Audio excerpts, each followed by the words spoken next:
Gents clothes अनि बेबीहरूको क्लोथ्सको business गर्न चाहन्छु, इम्पोर्टको केही सजेसन दिन सक्नुहुन्छ?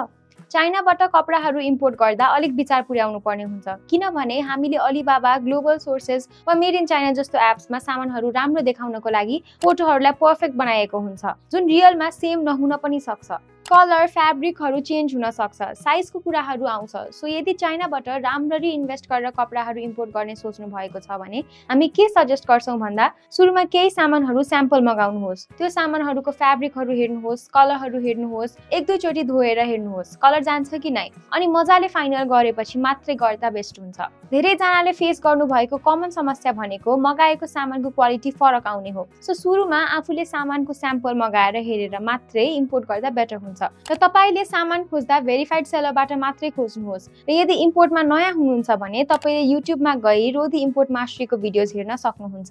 यदि केही कन्फ्युजन भएमा हामीलाई कल, मेसेज वा काठमाडौँको पुरानो बानेश्वरमा रहेको हाम्रो अफिस पनि भिजिट गर्न सक्नुहुन्छ। Thank you for watching.